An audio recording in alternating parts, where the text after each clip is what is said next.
we're starting on building the XTF out. So we're starting with the axles. It'll be front and rear axles along with the suspension. So it'll be a fully rolling chassis by the end of this video. All right, so with rear axle, it comes in 2 boxes, all the parts for it. This is box number 2 and then box number 39. Box 39 is not actually a box, it's just this bracket with these bolts taped to the bracket right here and a piece of paper. And then box 2 has these brackets, these 2 brackets here, these brackets, and then these 2 bags of bolts. And this is going to allow us to install this truss on top of the axle and then bolt the shocks to the bottom of the axle and then cap top of the axle. I'm not sure. I think this is spring mounts. Those look like spring mounts. So the next thing is disassemble the axle the rest of the way, so all the lines and everything off of it, and take the rear diff cover off of it.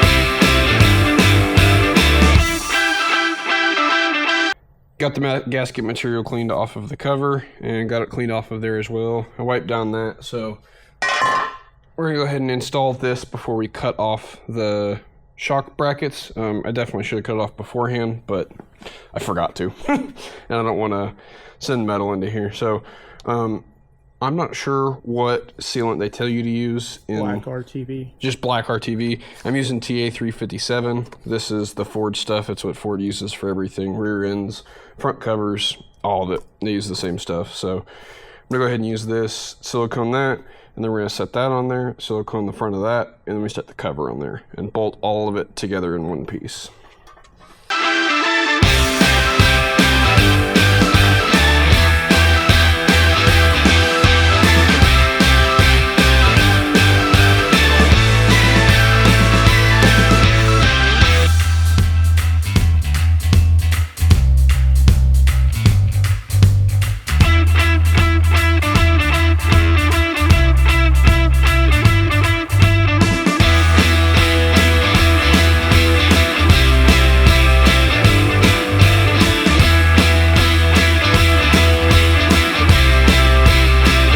So I just ran them down loosely.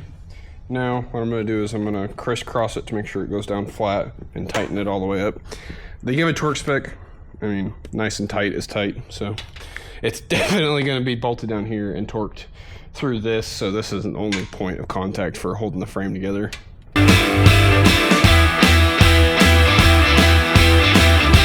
All right, that's installed.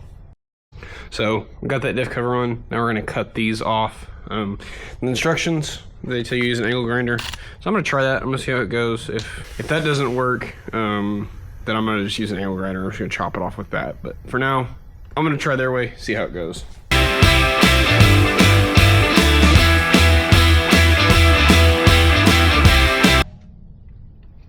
Yeah, that's not gonna work. So I tried with the Sawzall. It just takes a lot of effort, way more effort than this is gonna take. So go ahead and just use a thin cutoff wheel and an angle grinder.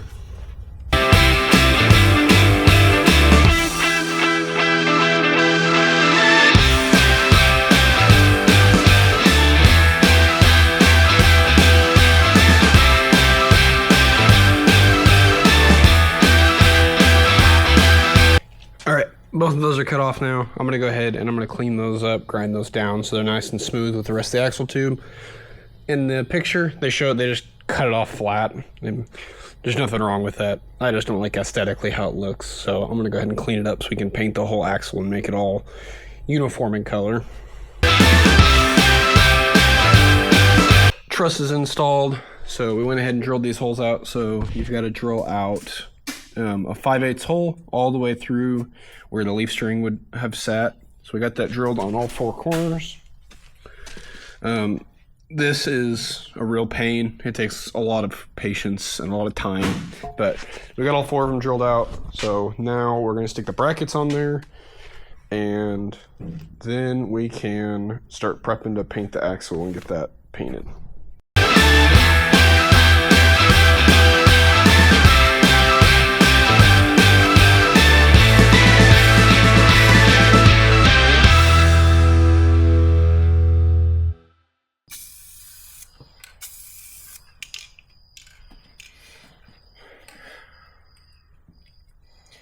Brand new.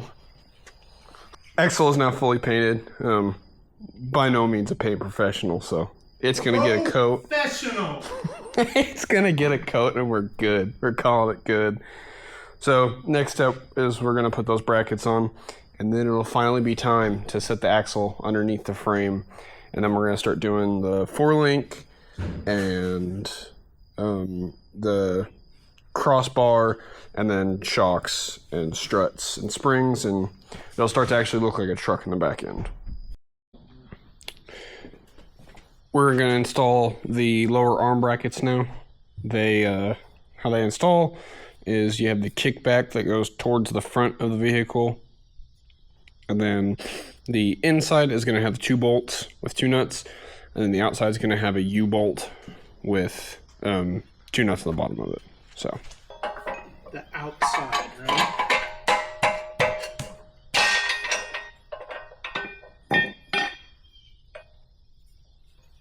yeah.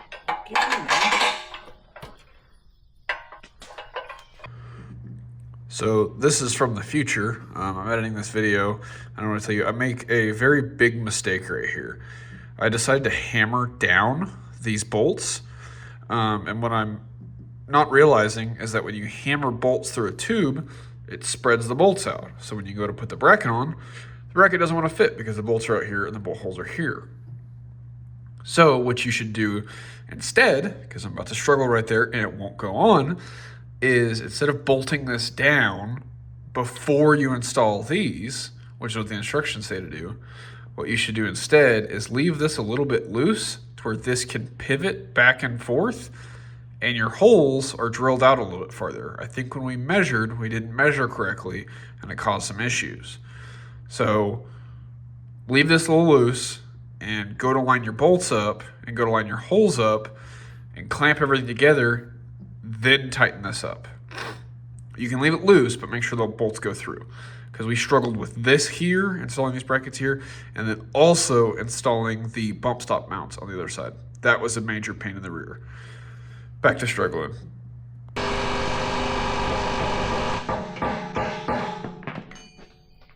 I think that's tight. Yeah, the socket put in there. Oh, good grief.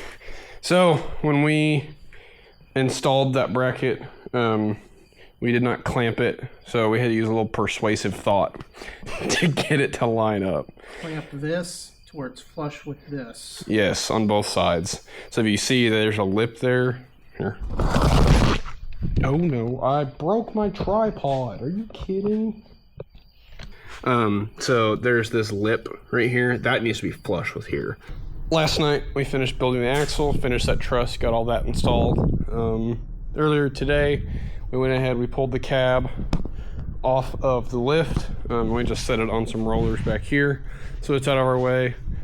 And we put the chassis on the lift, and we took all of the panels out from the back so it's a little easier to work with, so that we can go ahead and finish up the front and rear suspension. So back here it's going to be installing the panhard bar, installing the 4-link, installing the shocks, and that'll be this. Pretty much already there. All the stuff has come pre-cut and everything, so we don't have to measure anything. They send you the bars individually, already pre-threaded, already welded at the right length, so you don't got to worry about that. And then they send you the heim and then the locking nut separately. So you've got 2 heims that are reverse thread, 2 heims that are standard thread. We're going to go ahead and we're going to use some anti-seize on them. So I'm using Motorcraft anti-seize because it's what I have on hand, but I'm sure any anti-seize would work to prevent them from seizing up, so you can adjust them if need be. But just a little bit, that was a lot of bit. Oh man, I'm making it worse. I'll stop. So thread this all the way down. And all we're doing with the anti-seize is trying to prevent corrosion and these threads locking up.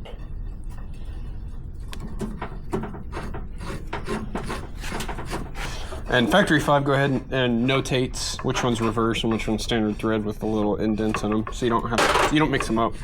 The Heims were not different. You just had to kind of figure it out.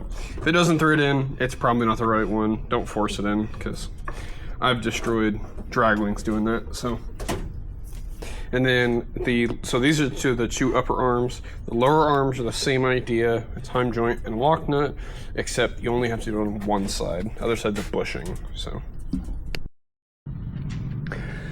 this is the mount for the bushing side. It's all the way in front of where the bed cage is at and everything. It's actually in front of where the back of the body mounts right here. So all the way up here, we're gonna use a lower hole, and then you just use one bolt and one nut on this. The nut on the inside? Yeah, on the inside. There's no way to fish it through the other way. Okay. So we're gonna lift this up and shove that bolt through there.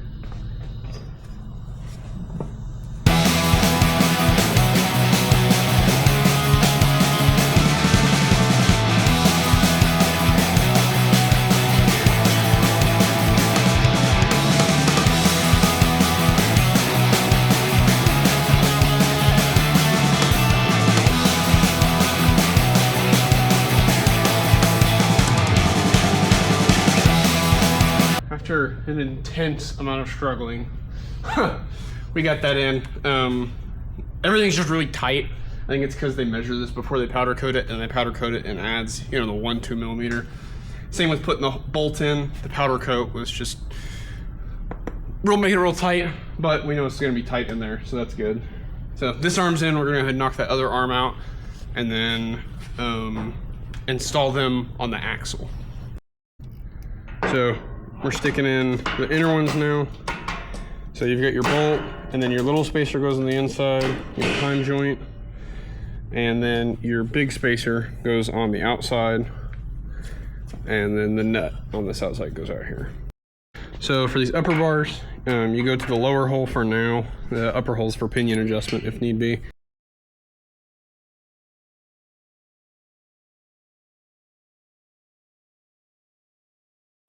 You do your bolt, your small spacer, your Heim joint, and then your larger spacer goes on the outside of the frame.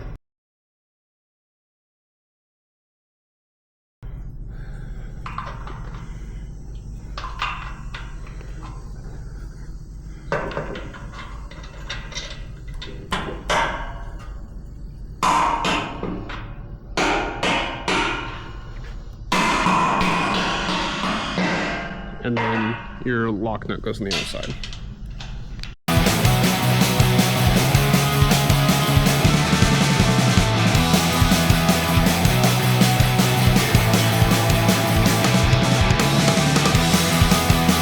And these go up, and then they are shimmed in there. So we're gonna have to pivot the axle, and you just adjust the tubes to pivot that axle to get it to fit.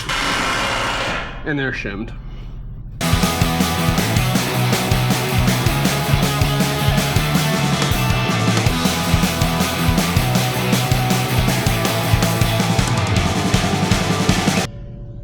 So I did 2 big washers on either side, and that actually shimmed it out perfect.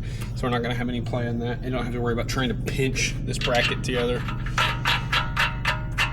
So that side's done. Do the same thing on the other side. Does it matter which side the nut and the bolt head are on? So I've heard that depending on how you want the bolt to fall out is how you do it. I kind of explained that in the class we went to, but So you'd rather have the bolt full out on the inside than the outside towards the tire? it was easier for me to install it like that. I don't know, but it's in. I mean, as long as it matches and you don't cage a bolt by accident, that's a bolt that needs to be removed frequently. As long as you don't cage a bolt that needs to be removed frequently, I don't really think the orientation matters. In the grand scheme of things, if it's loose, it's loose. I don't think it really matters how you cage it. Loose is not good. So as long as it's tight, you don't got to worry about it. So now that we got the rear axle installed with the 4-link, now it's time to build the shocks. So they come just like this with plastic on them and then this side loose. So it comes with the spacer, the bottom bracket, and then this C-clip already installed. So what you got to do is remove this C-clip. So that C-clip gets removed. Just pry off that tab. And then you pull out your bottom bracket, your spacer, and then you've got 2 springs. This one is 450. So 450 right there. This one goes in first.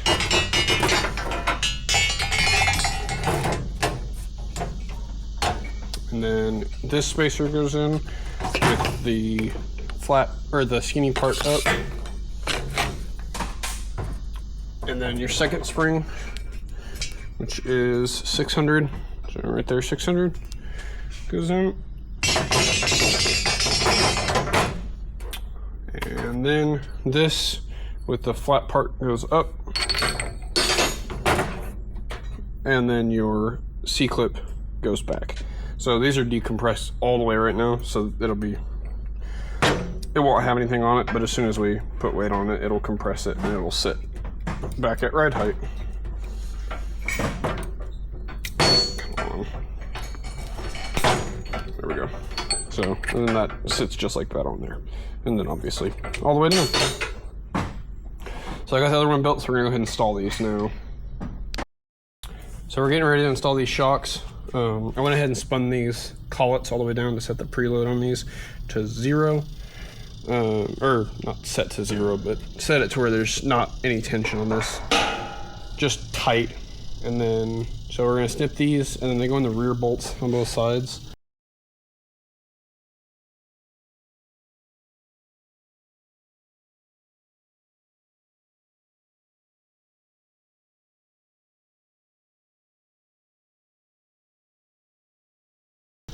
The silver goes on the top, and the bronze one goes on the bottom, and both of them bolt the back. So this back bracket, that back bracket, and then we're gonna orient this backwards. So.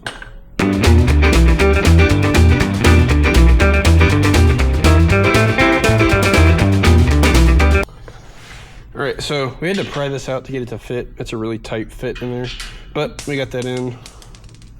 And now that bolts through, so then we're gonna go to the bottom one.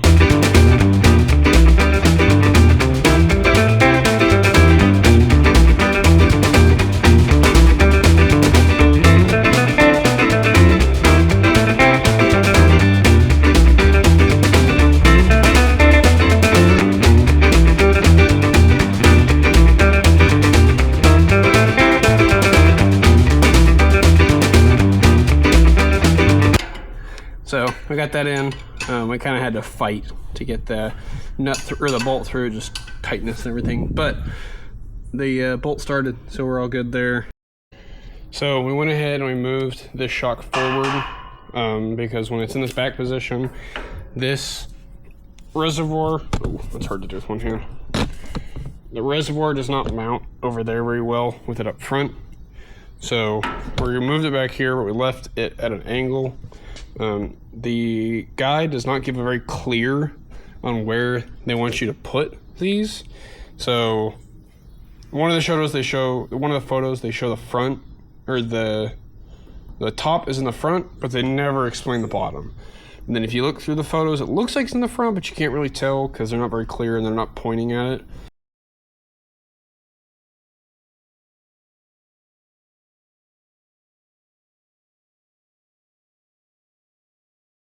And then next is gonna be the bump stops, and then the panhard bar across the back.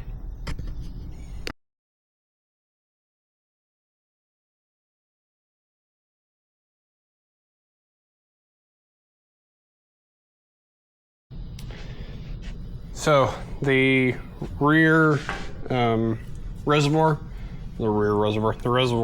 for the rear shocks, we went ahead and we stuck some rubber along here because that hose is going to kind of sit right there. So stick some rubber there, and then these are the brackets. So we measured even on both sides, clamp both of them down for now, and then I'm going to drill them in, and we use a little piece of rubber on both sides so that we don't damage the body of the shock, even though our sticker came damaged in shipping. So and they just have you use self-tappers. I'm sure that's plenty strong, I hope.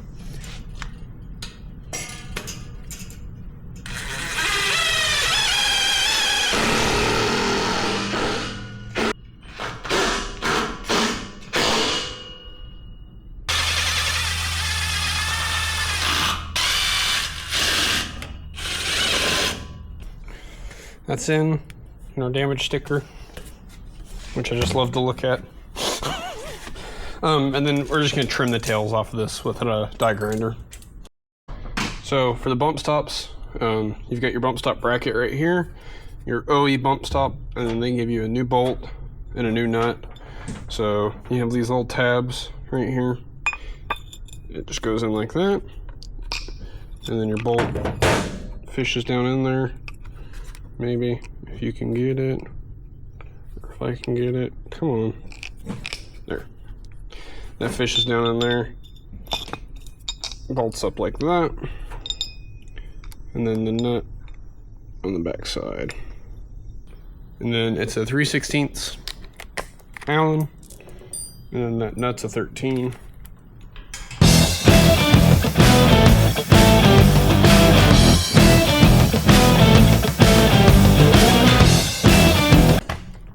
After struggling, that's the bump stop installed sideways. So I'm gonna try and stick a pair of channel locks on there and twist that to see if I can get that bump stop to fit correctly. So after doing some research, we found out this is oriented correctly. This is the right setup and everything. They send you this bracket. So what this does is it bolts in just like that, and it raises the height of the bump stop because obviously the frame's a lot higher up there. This was not in our manual because they've updated it since, and they told us that they update manuals regularly, so constantly check while you're doing your repairs or you're doing your build, because they might have updated something. So they did update that. They put one of these in there so that orients this correctly. It's not backwards. They didn't engineer anything wrong, so we're all good with that. We went ahead and got this side installed, and this is what it should be looking like. So the fat part towards the front, and then the bump stop hits right there. So now this is oriented right, and this part is good to go. So we're gonna go ahead and finish up the other side and move on to the sway bar. We're installing the sway bar on the back of the axle, and so in the diagram they show you when you set this bracket, use a angle finder and set it at 30 degrees off of flat. So we've got this one set at 30 degrees, this one's set at 30 degrees, and we got those bolted down. Then we attach the sway bar along here. In the picture it shows this sway bar like way up here. We can't get ours to sit like that. It is a CAD drawing too, so it could just be that, the CAD drawing where the estimated it was going to be. So now we're going to bolt down the links up here, bolt those down, bolt this down, and then grease the fittings, and the sway bar will be installed. It's pretty easy install, pretty easy centering, not too bad. So we're waiting for paint to dry on some of the rear components. We're going to go ahead and start on the front. The first thing we're going to do is we're going to hang the differential and that whole front assembly, and then we're going to hang the steering rack, and then build the control arms, install the knuckle, install the coilovers, install the axle shafts, and then once all that's tight, then we can set it on the ground and we can have a full rolling chassis. So to install the axle, the pinion sits over here, so we're going to install the long shaft in this way to allow the pinion to swing up, and then we'll just slide it into these points. So this is your high one, this is your low one, and then this is your passenger side one, and then we're going to insert the bolts from the front backwards.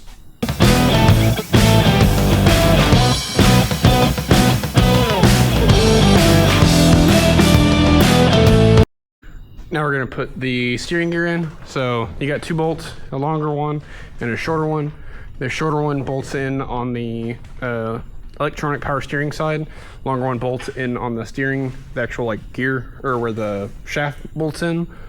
And then we're gonna do the same idea we did with the differential. So go this way and then get the tie rod up and go this way.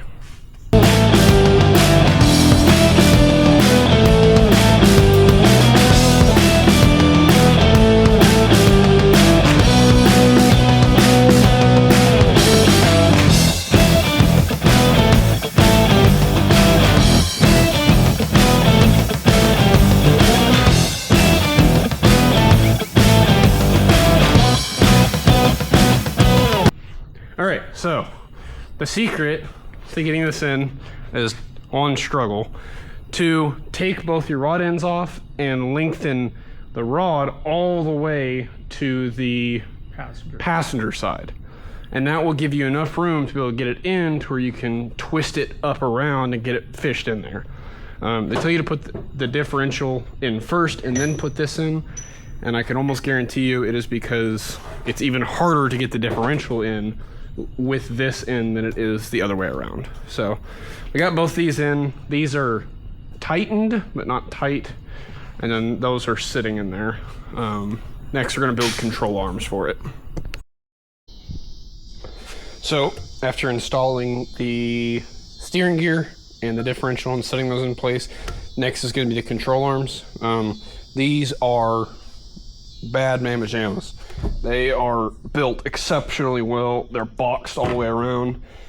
So we're gonna go ahead and install these, and we'll go ahead and torque these because we don't need to remove or anything afterwards or adjust anything. So what we'll do is we'll set them in there and then torque we'll set it at level. So this part of the arm is gonna be level with the frame and torque it to 110 foot-pounds. So there's 2 holes in the frame where your control arms mount, both top and bottom, and you'll have to match them when you go to install the control arms. But your uppers are for a lowered look, and then your lower ones for that lifted look.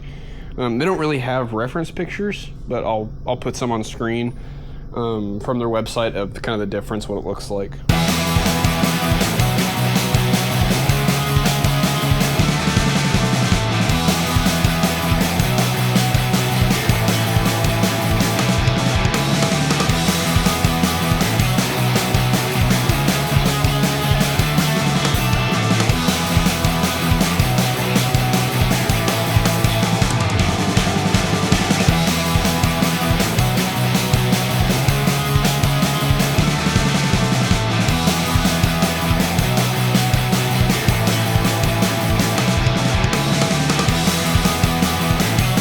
Thinking ahead.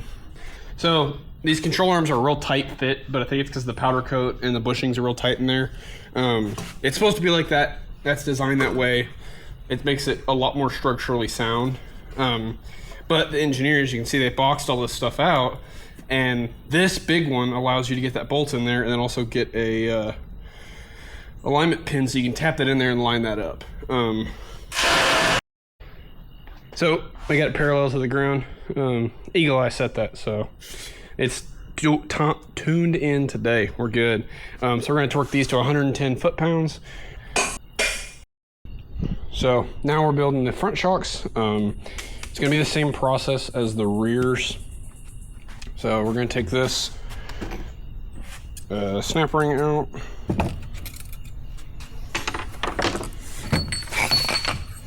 And then take both of these off. So since we got this kit, they updated the setup for this. So there's a stock rubber bump stop on here. And the updated, you'd have to remove this collet, take this bump stop off, and install the new bump stop. They have not given us any bump stops. We're not going to run it. If we run into problems with bottoming out too soon, so we like touching fenders and stuff like that, we're just going to install an aftermarket one.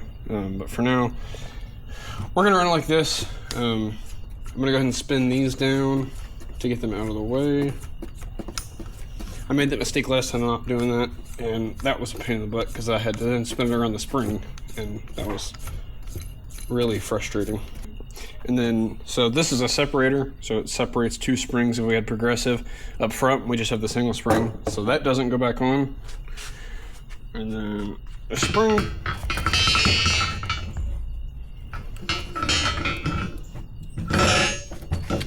And then this collet again, so this flat edge goes down. Snap ring goes on. That goes back down. Spring goes down with it.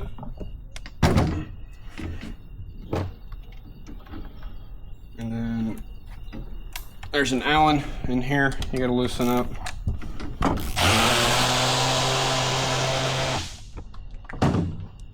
And then spin that all the way down.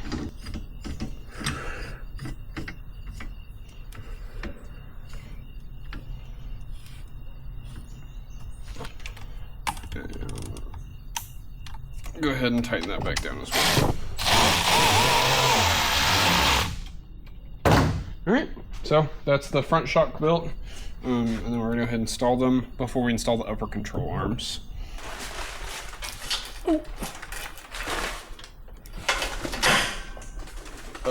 Pivot it backwards or so here.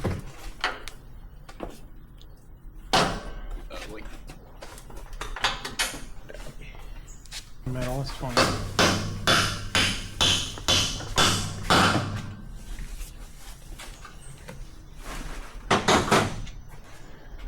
For the upper arms, you got to build the ball joints for them. So they give you 2 O-rings, the race, spring clip, the retainer for the boot, the upper plastic, the cap, greaser, nut, and cotter pin. So the beveled side goes down into the arm, and you wiggle it in there. All right, so that race sits all the way down in there. All right, so a ball joint sitting in there, then the plastic cap goes on top of that, and then the spring clip goes on there, and then, well, It'd be pretty though. so that cap goes in next, and then they give you 2 little dowel pins and this retainer, and you're supposed to press them in, but ours were really loose, so I went ahead and welded those in and then ground it down.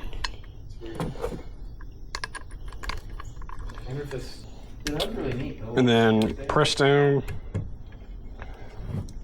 and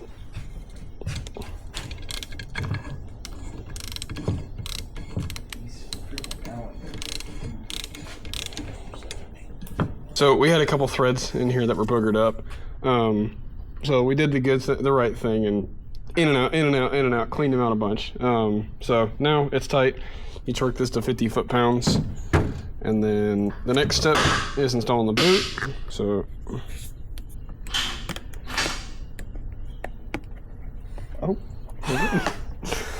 and then there's this little spring clip that goes around it.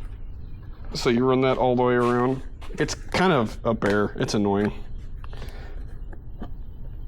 But now that that's on, that holds that boot in place.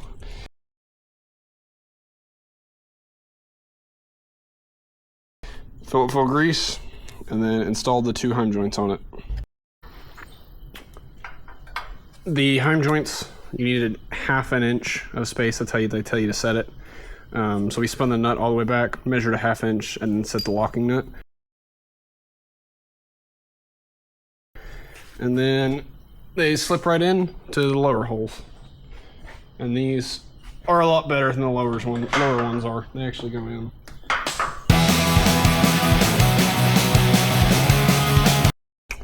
After installing the upper control arms, next is the sway bar. So we've got our end links. So it's these little babies with 2 nuts, and then this rod, and then this will bolt, one side will bolt to the lower control arm, and then the top one will bolt to the sway bar, and the sway bar bolts to the frame. With the link, the knurled end is the reverse thread. It hurts my head every time. So there's the fully assembled one, and then when we have it installed, you can just twist this and it will push both sides out. And then installing the sway bar on the frame, you've got 2 sets of holes you can put it in. The lower ones are for the EcoBoost engine, and then the uppers are for the Coyote.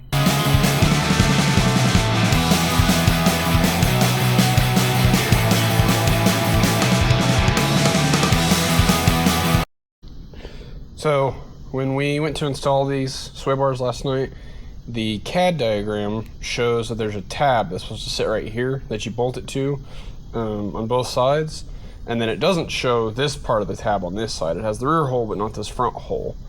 We contacted Nate over at Factory 5 and talked to him, and the pictures in the diagram are an old CAD drawing. They've updated it since, so this is the correct installation of these rod ends. So you have the bushing on the inside, and then this, and your bolt goes through, so it's only got one mount on it. But he made sure, he said it was plenty strong, they put it through a lot, and they've had no issues out of it. So that's how you run this, and then same thing on the other side.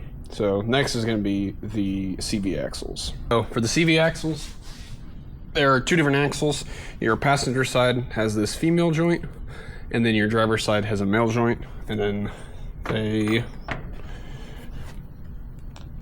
let's see if I can get it through here. All you gotta do is line those teeth up and slide it right on. They're really easy to go in, especially if you grease it. We went ahead and we stuck some axle bearing grease on there just to make sure everything's nice and lubricated. And that sits in like this, and then they're extended. So normally this shaft's like that long. About that long, but these are extended out for those extended control arms and the knuckle being pushed out. Here's the driver's side axle, the male end. We went ahead and greased this one too, as well as in here. So same idea. Go above the control arm to slide it in. Get those teeth lined up.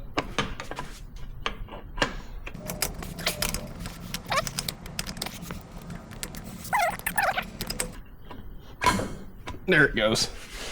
All right. There's a little C-clip on the end of that gets hung up and gets stuck on there. So that's what you got to do to get it installed. Just wiggle it. But now both of these are installed. So next up is going to be the knuckle. Spindle is ready to go on. So what we're going to do is stick the lower ball joint on, and then stick the axle shaft in there. And then because of the space difference and everything, what we're gonna have to do is jack up on the control arm to be able to get that top ball joint in there. And then, so we're gonna set it on the ground and use the floor jack for that. And then we'll tighten everything down. All right, go ahead, muscle man.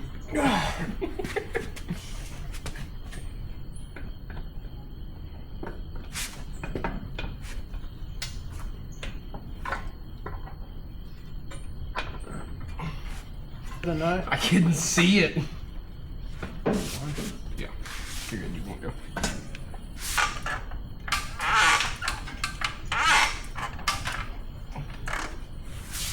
What do you need?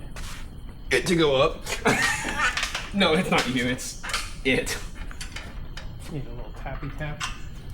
No, I don't think I tightened the lower one enough, so. But you're good now, it's on. Knuckles are installed. We've still got to tighten the bolt for the axle shaft and the 2 ball joint bolts. So we're gonna go ahead and do that. So with the knuckle on, we went ahead and we installed the tie rods and got those bolted down. We actually had to spin these almost all the way in to get them in, but it's roughly straight.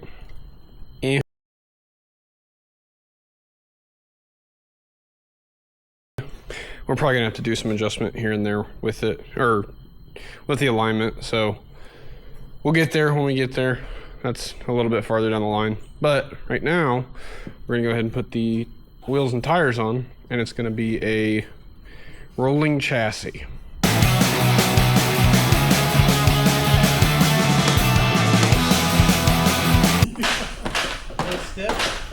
Yeah, it's a little stiff. All right, we've got the chassis on the ground. It's completely off the lift. That is the front and rear suspension up to this point.